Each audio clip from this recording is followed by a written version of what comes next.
सुख दुखे समे कृत्वा लाभा लाभो जया जयो ततो युद्धायु जय वस्व नैवम पापम वाप्स्यसि।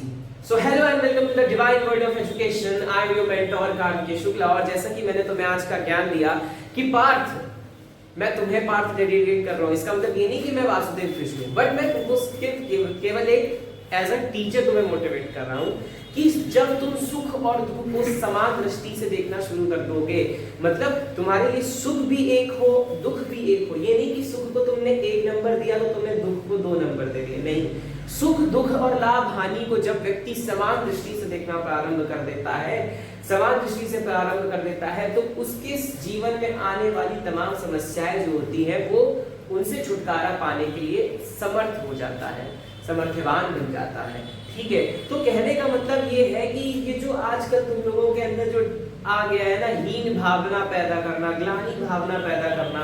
ग्लानि तो एक बात अलग हो गई, लेकिन जो तुम हानि अपने आप पे करते हो ना कि भाई मेरे पास ये नहीं है, मेरे पास वो नहीं है, ये कोई सुख या दुख की बात नहीं है। नहीं है हमारे, हमको इतना काबिल बनना है कि हम उसको अचीव कर सके, है कि नहीं। तो कहने का मतलब ये है कि आपके पास भी जो भी चीजें हैं उनको आप इक्वली जस्टिफाइड करना शुरू कर दो। इक्वली जस्टिफाइड जब आप कर लेंगे तो आपके पास भी बहुत सी चीजें ऐसी हो जाएंगी कि आप क्या कर सकते हैं। एक तो पहली चीज आप अपने आप को मोटिवेट कर सकते हैं, दूसरी चीज आप अपनी सोसाइटी को भी मोटिवेट कर सकते हैं। सो ये था तुम्हारे लिए आज का गीता का ज्ञान। और देख रहे हैं हम पढ़ रहे हैं बायोटेक्नोलॉजी और हम नेक्स्ट चैप्टर स्टार्ट करने जा रहे हैं, that is biotechnology and its application. Principle and processes हमने पढ़ लिए हैं, उसमें हमने एक वर्ड पढ़ा था RDNA। ठीक है, what is R is your recombinant. क्या है? रिकॉम्बिनेंट है। ठीक है, अब इसको भूलना मत क्योंकि हम इस वर्ड का यूज हम इस चैप्टर में करने वाले हैं। ये तो हमने ये सोचा, ये तो हमने ये पढ़ा था कि हमने इसकी प्रोसेस क्या थी, इसको बनाने की, इसको बनाने का प्रोसेस क्या था। अब हम क्या पढ़ने जा रहे हैं, इसके यूजेस पढ़ने जा रहे हैं कि कौन कौन सी फील्ड्स ऐसी हैं जो बायोटेक्नोलॉजी के लिए बहुत ज्यादा बेनिफिशियल है या जिनकी मदद से या बायोटेक्नोलॉजी किन किन फील्ड्स में हेल्पफुल होता है। ठीक है, चलिए समझते हैं। सबसे पहले तो जब बात की जा रही है बायोटेक्नोलॉजी एंड इट्स एप्लीकेशन की, तो एक हेडिंग डाल देना यूजेस ऑफ बायोटेक्नोलॉजी। तो यूजेस में सबसे पहला यूजेस को हमारे पास, आपको मैंने उस दिन बताया था, क्या है? एग्रीकल्चर है। क्या है? एग्रीकल्चर। एग्रीकल्चर एक बहुत ही इंटरेस्टिंग टर्म आता है जिसको कहा जाता है ऑर्गेनिक फार्मिंग। क्या कहा जाता है? ऑर्गेनिक फार्मिंग मतलब जैव खेती। फार्मिंग मतलब खेती। ठीक है, तो कहने का मतलब ये है कि जितनी भी सारी चीजें आप जैसे मान लीजिए ऑर्गेनिक फार्मिंग में जो जो भी चीजें यूज हो रही हैं वो सब की सब किसकी देन है? हमारी बायोटेक्नोलॉजी की देन है। ठीक है, प्लस एक चीज और मैं बता दूं, मेडिसिन फील्ड। मेडिसिन फील्ड ठीक है, एग्जांपल समझते हैं। इंसुलिन। ठीक है, बहुत से इंसुलिन ऐसे आप सब जानते हैं इंसुलिन क्या होता है। अगर नहीं पता इंसुलिन क्या होता है तो पता कर लो। इंसुलिन जो होता है वो क्या होता है? पैनक्रियाटिक सेक्रीशन होता है। क्या होता है? Pancreatic secretion. देखो, पैनक्रियाटिक सेक्रीशन ऑब्वियसली कहां से रिलीज हो रहा है? पैनक्रियाज से रिलीज हो रहा है। ठीक, ये तो तुम्हारा पैनक्रियाज है, ये बेसिकली 2 सेक्रीशन करता है। क्या करता है? 2 सेक्रीशन करता है। पहला सेक्रीशन है ग्लाइकोजन। क्या है? ग्लाइकोजन।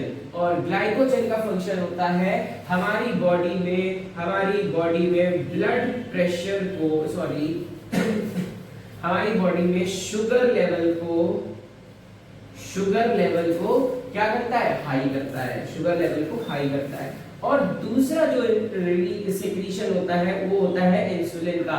इंसुलिन का फंक्शन होता है कि वो क्या करता है? शुगर लेवल को गिराता है, शुगर लेवल को डिक्रीज करता है। तो कहने का मतलब ये है कि अब ये जो इंसुलिन जो हम बना रहे हैं, ये जो इंसुलिन होगा जो हम बायोटेक्नोलॉजी की हेल्प से बना रहे हैं, ये कैसे बनाएंगे? और एक मेडिसिन आप लोग बहुत सुनते हैं, एंटीबायोटिक्स। ठीक है, with the help of biotechnology antibiotic medicines भी बनती है। ठीक है, एंटीबायोटिक मेडिसिन्स भी बनती हैं। और आपको मैंने उस दिन भी बताया था कि एंटीबायोटिक का मतलब होगा वर्ग against micro organism, work against micro organisms के खिलाफ जो एंटी वर्क करती है वो क्या होती है, तुम्हारी एंटीबायोटिक्स होती है। ठीक, तो तीसरा नंबर, सॉरी दो हमने ये पढ़ लिए कौन कौन से यूजेस है, एक तो एग्रीकल्चर यूज है, इन मेडिसिन फील्ड में यूज है। फिर आप समझ सकते हैं वेस्ट ट्रीटमेंट, हमने अभी जो वो वाला चैप्टर पढ़ा था माइक्रोब्स इन ह्यूमन वेलफेयर, तो उसमें हमने वेस्ट मैनेजमेंट भी पढ़ा था। क्या पढ़ा था, वेस्ट मैनेजमेंट। ठीक है, तो वेस्ट मैनेजमेंट में कौन कौन से यूज हो रहे हैं बायोटेक्नोलॉजी के। और एक और जगह है जो जहां पे यूज कर सकते हैं हम, डायग्नोसिस। किसमें यूज होते हैं, डायग्नोसिस। अच्छा, डायग्नोसिस ऑब्वियसली किसी ना किसी बीमारी के लिए ही होगा। एड्स पढ़ाया था आप लोगों को। एड्स जो है, एड्स का टेस्ट क्या कहलाता है, एड्स को जांचने के लिए कौन सा टेस्ट होता है, एलिजा टेस्ट। कौन सा टेस्ट होता है, एलिजा टेस्ट। ठीक है, यानी एंजाइम लिंक्ड इम्यूनोसॉर्बेंट एसे, एंजाइम लिंक्ड इम्यूनोसॉर्बेंट एसे। तो कहने का मतलब ये है कि ये जो सारे टेस्ट होते हैं ये किसके लिए, किसकी मदद से किए जाते हैं, बायोटेक्नोलॉजी की मदद से किए जाते हैं। किसकी मदद से किए जाते हैं, बायोटेक्नोलॉजी की मदद से किए जाते हैं। एक और चीज बता दें आपको, बायोलॉजिकल प्रोडक्ट्स। क्या बताते हैं, बायोलॉजिकल प्रोडक्ट्स।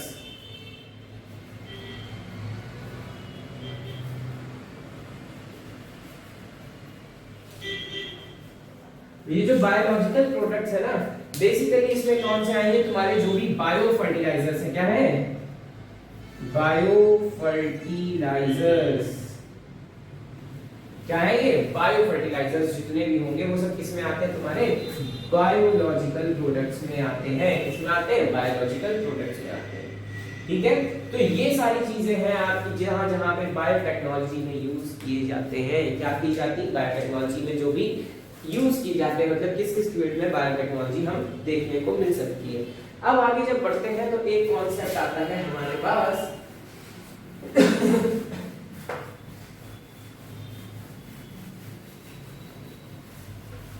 एक कॉन्सेप्ट आता है हमारे पास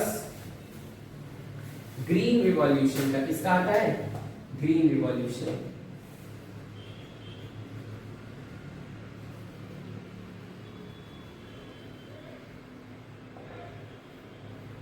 समझते हैं, ठीक है। जब भी बात पूछा जाए कि who is the Indian father of green revolution, तो कौन था, एमएस स्वामीनाथन। कौन थे, एमएस स्वामीनाथन थे। कौन सी क्रांति है ये, हरित क्रांति। कौन सी क्रांति है, हरित क्रांति। क्रांति कैसे लिखते हैं, छोटी की मात्रा, क्रांति। ठीक है, कौन सी क्रांति है ये, हरित क्रांति है। ठीक है, तो कहने का मतलब ये है कि जो भी चीजें हमने क्या की, ग्रीन रिवॉल्यूशन क्यों लाया गया था, ताकि क्या चीज हो सके, क्रॉप इंप्रूवमेंट हो सके, क्रॉप इंप्रूवमेंट हो सके। इंडिया में कौन लेकर आया था, एमएस स्वामीनाथन लेकर आए थे। ठीक है, बेसिकली किसके लिए था, for improving the crop facilities, या कह सकते हो क्रॉप वैरायटीज को इंप्रूव करा जा सके। अब एक चीज ये समझ लें, जो क्रॉप इंप्रूवमेंट है ना, क्रॉप इंप्रूवमेंट जो होता है वो बेसिकली तीन तरह से वर्क करता है, तीन फंक्शंस में वर्क करता है। सबसे पहले तो है तुम्हारे पास क्रॉप की वैरायटी को इंप्रूव करना। ठीक है, दूसरा क्या है, क्रॉप प्रोडक्शन, और तीसरा क्या है, crop protection. Crop variety, crop production, और तीसरा है क्रॉप प्रोटेक्शन। ठीक है, कहने का मतलब है सबसे पहले हम क्रॉप की वैरायटी को इंप्रूव करेंगे, फिर हम दूसरा चीज अपनाते हैं कि उसको हम प्रोडक्शन कैसे कर सकते हैं, और फिर जो हमने क्रॉप बना ली है, बचा ली है, फिर सॉरी क्रॉप बना ली है, उगा ली है, और फिर हम उसको प्रोटेक्ट कैसे कर रहे हैं। प्रोटेक्शन किन चीजों से जरूरी है, जो भी कीड़े लग जाते हैं क्रॉप्स पे, तो उनसे बचाने के लिए जो यूज होते हैं। तो ये सारी क्राइटेरिया पे क्रॉप इंप्रूवमेंट वर्क करता है। क्या वर्क करता है, crop improvement.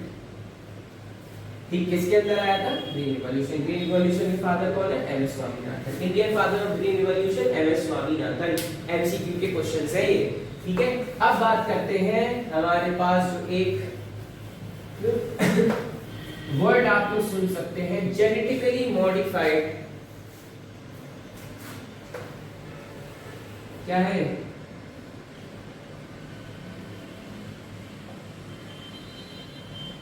Genetically modified crops. क्या है? क्रॉप्स, यानी GMC। ठीक है, यहां पर ही एक वर्ड और आता है ऑर्गेनिज्म का। किसका आता है? ऑर्गेनिज्म का। ठीक, तो कहने का मतलब ये है कि वो क्रॉप्स जिनके हमने जीन्स का यूज करके उनको अपडेट कर दिया, उनको मॉडिफाइड कर दिया, ठीक है, तो उनको क्या कहा जाता है? Genetically modified crops. ठीक है, तो इसमें हम क्या कर रहे हैं? मॉडिफाइड जीन्स को हम क्या कर रहे हैं? मॉडिफाइड कर दे रहे हैं। इसी में हमको फर्स्ट चीज पढ़नी जो है उसका नाम है बीटी क्रॉप्स। क्या पढ़ना है? BT crops. चलिए जरा समझते हैं क्या है बीटी क्रॉप्स। वो क्रॉप्स जिसमें हमने ये बीटी का मतलब ब्लूटूथ डिवाइस नहीं है, ठीक है। बीटी का मतलब ब्लूटूथ डिवाइस नहीं है। बीटी जो है वो बेसिकली यूज होता है हमारे पास एक बैक्टीरिया के लिए। किसके लिए यूज होता है? बैक्टीरिया के लिए। और उस बैक्टीरिया का नाम है बैसिलस thuringiensis। क्या नाम है?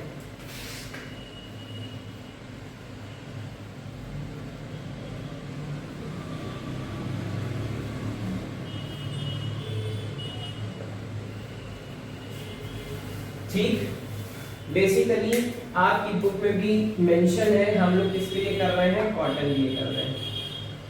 कॉटन मतलब कपास यानी रुई। समझते हैं। एक टाइम ऐसा था कि जब कॉटन की खेती की जाती थी तो उस टाइम पे क्या होता था? एक कीड़ा होता है,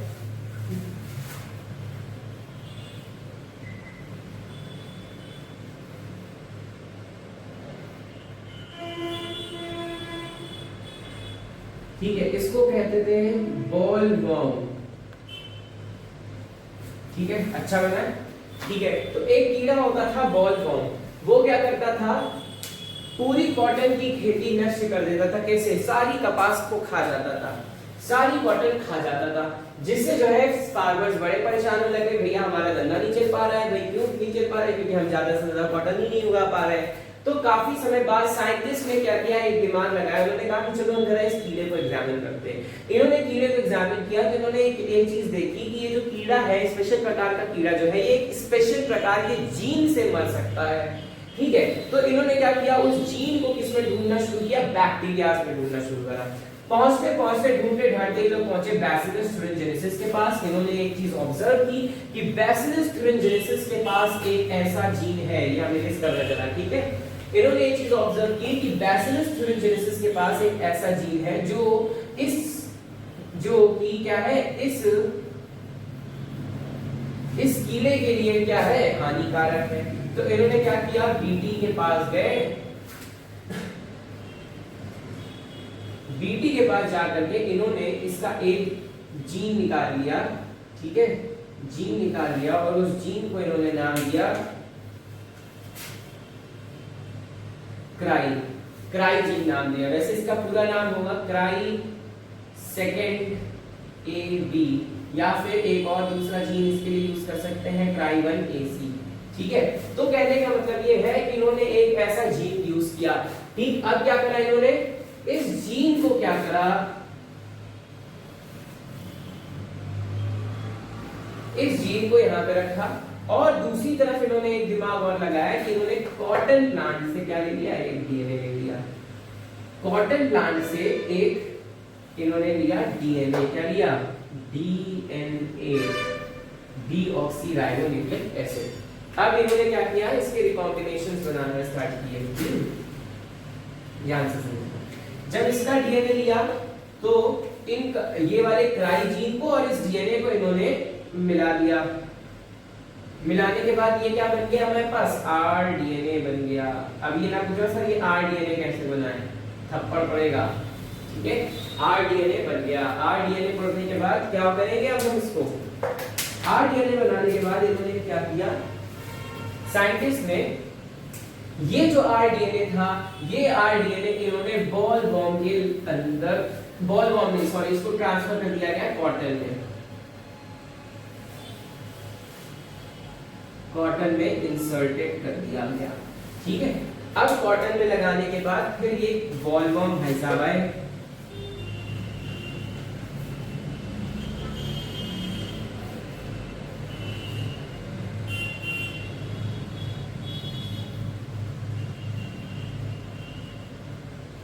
इन्होंने क्या किया, इसको खा लिया,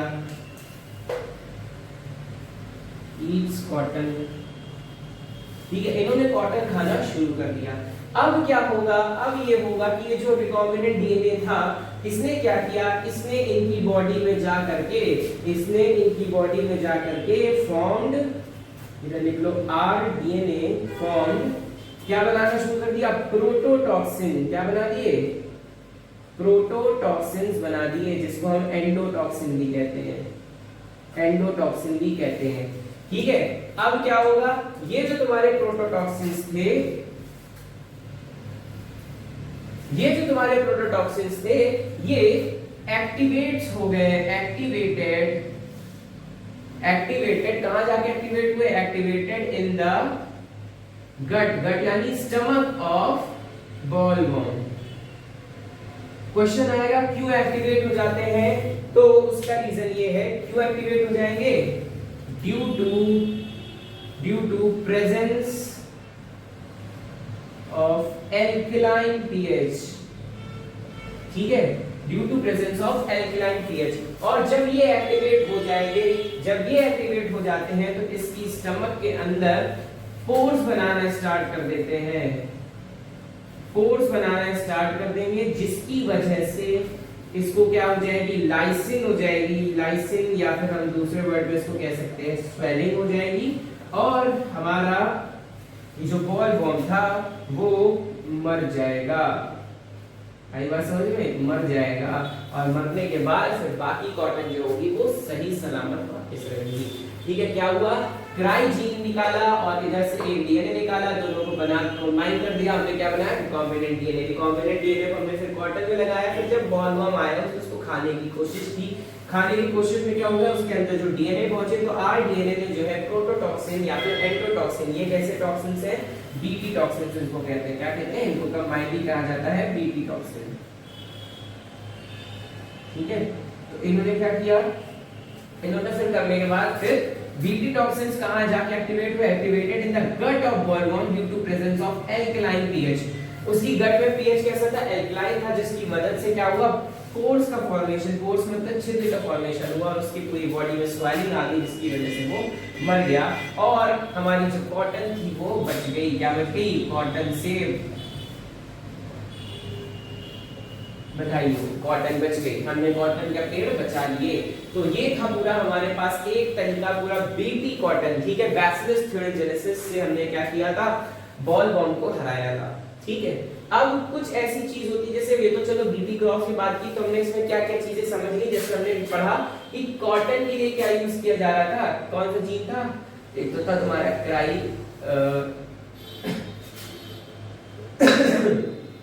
क्राई सेकंड एबी जीन था, अच्छा ये जीन लिखे हुए हैं, ठीक है।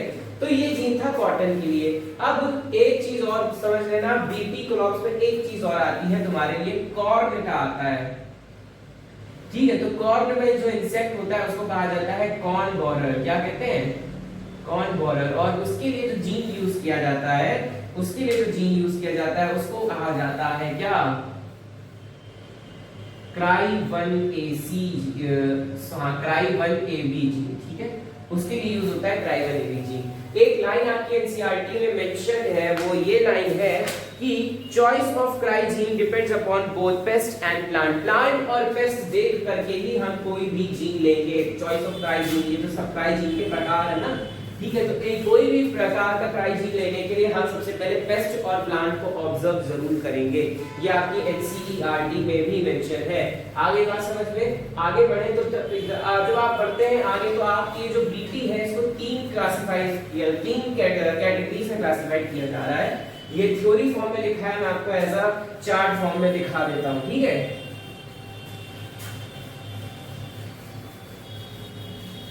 ये थ्योरी फॉर्म में लिखा है लेकिन हम इसको एज अ चार्ट फॉर्म में समझ लेते हैं। लेप्टियोटेरेंस,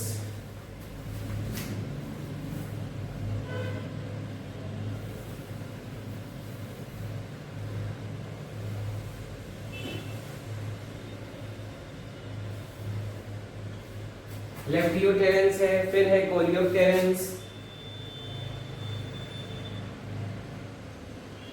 ठीक है, और फिर आता है हमारे पास डिप्टियोटेरेंस।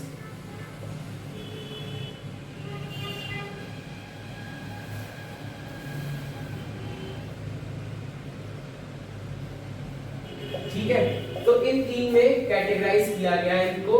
ठीक है, जिसमें आपके इसमें आएंगे जितने भी वर्म्स हैं, जैसे अभी हमने कॉर्न बोरर देखा, ये भी इसमें आएगा। दूसरी चीज हमने उसमें और कौन सा देखा था, आपके पास बॉल वर्म था। वर्म वाले जितने हैं सब इसमें आएंगे। इसमें आते हैं आपके जिनके पास विंग्स होती हैं, जैसे और बड़े होते हैं साइज में, जैसे बीटल्स। ठीक है, इसमें आपके पास विंग्स भी होंगे लेकिन साइज में जैसे होंगे छोटे होंगे। तो इसमें आते हैं आपके मस्कीटोज और आते हैं फ्लाइज। आगे बात समझ में क्या आते हैं, फ्लाइज। फिर आगे बढ़ते हैं, आगे बढ़ेंगे तो एक टॉपिक आपके लिए दिया गया है पेस्ट प्लांट रेजिस्टेंस। क्या दिया गया है, पेस्ट प्लांट रेजिस्टेंस, या इस टॉपिक को हम बोल सकते हैं आरएनए साइलेंसिंग। क्या बोलते हैं, RNA silencing.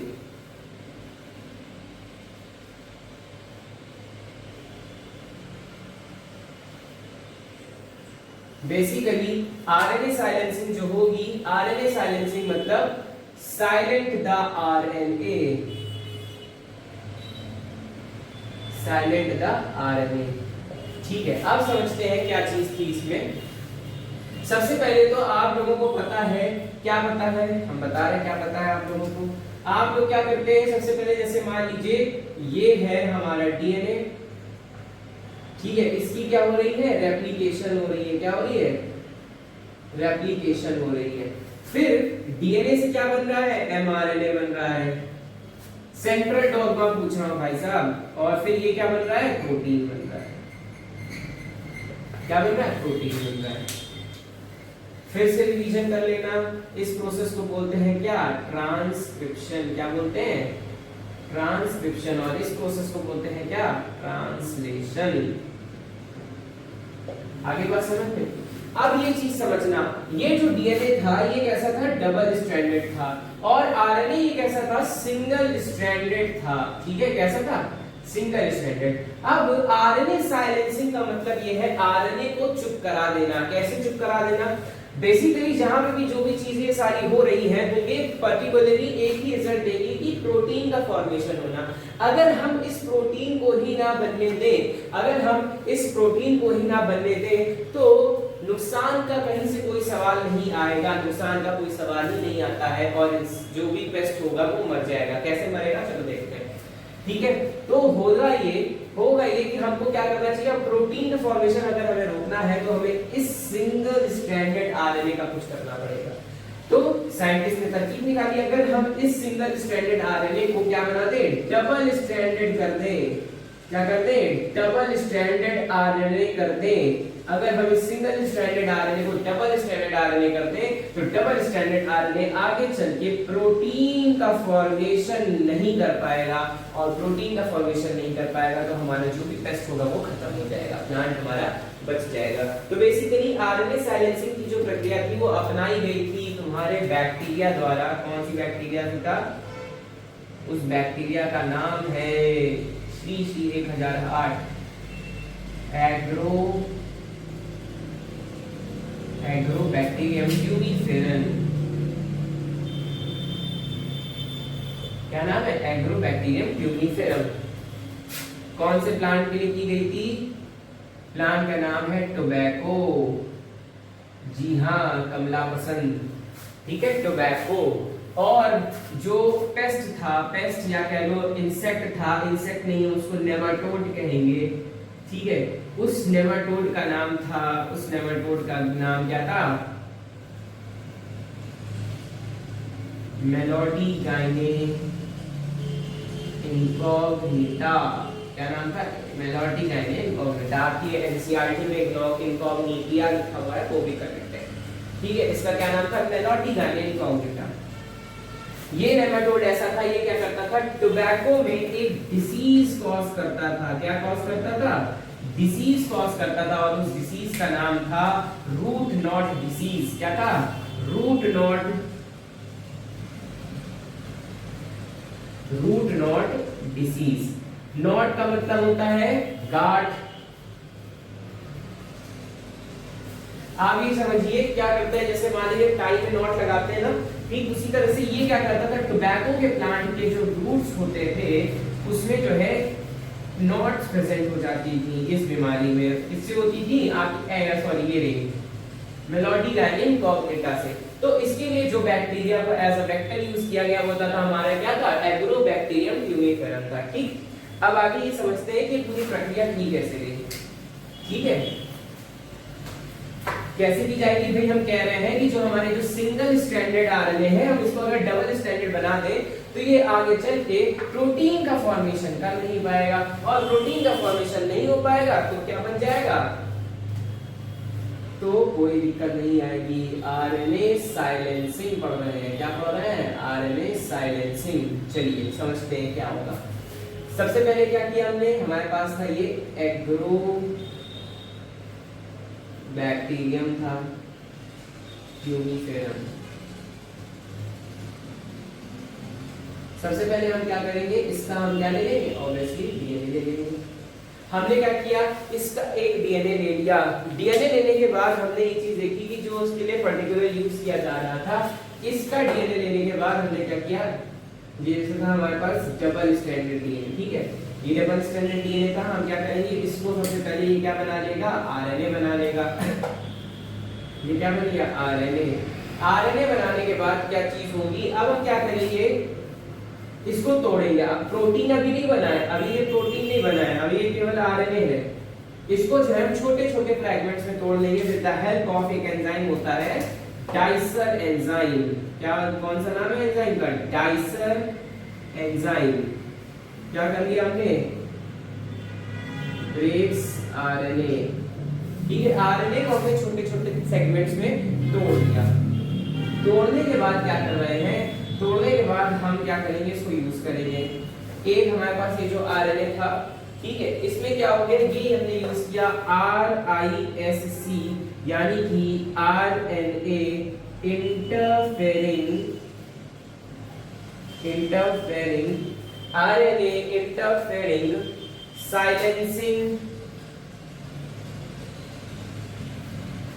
Silencing complex.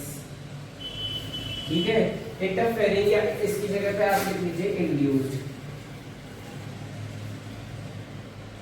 RNA induced silencing complex का यूज करेंगे। ये फिर समझ लो आरएनए फ्रैगमेंट्स होंगे वो आरएनए इंड्यूस्ड साइलेंसिंग कॉम्प्लेक्स की मदद से क्या हो जाएंगे? ठीक है, ये क्या हो जाएंगे? फिर तुम्हारे सिंगल स्ट्रैंडेड ही रहेंगे अभी। और यहां पर आएगा तुम्हारा ये जो नेमाटोड था, नेमाटोड कम्स टू ईट। ठीक है, ये क्या करेगा? तंबाकू खाने आएगा। तंबाकू खाने के लिए जब ये आएगा तो क्या होगा? ये जो इसका ये जो सिंगल स्ट्रैंडेड आरएनए था, ये क्या करेगा? ये अपने आप को डबल स्ट्रैंडेड आरएनए में कन्वर्ट कर लेगा। भाई इसका भी आरएनए मिल गया, इसका भी आरएनए मिल गया, तो इसने क्या कर लिया? डबल स्ट्रैंडेड आरएनए मिल गया। डबल स्ट्रैंडेड आरएनए में कभी भी प्रोटीन नहीं बनेगा। क्या नहीं बनेगा? No protein. और प्रोटीन नहीं बना तो इवेंचुअली नेमाटोड डाइज। नेमाटोड की तत्काल प्रभाव से उसी समय मृत्यु हो जाएगी। आगे बात समझ में। सो बेसिकली ये था हमारे पास पूरा हमारा आज का लेक्चर। हमने क्या क्या चीजें पढ़ी, बीटी कॉटन पढ़ा और हमने पढ़ा आरएनए साइलेंसिंग। नेक्स्ट लेक्चर में हम पढ़ेंगे इंसुलिन का फॉर्मेशन कैसे होता है, इंसुलिन कैसे बनाई जाती है मेडिकल में, ठीक है। तो basically this is all for today. I hope आपको ये वीडियो पसंद आई होगी। जो भी नहीं पसंद आया तो प्लीज बताना। कोई भी डाउट हो तो प्लीज कमेंट सेक्शन तुम्हारे लिए ओपन है। And do not forget to like share and subscribe the divine word of education. I am your mentor Kartik Shukla. Thank you.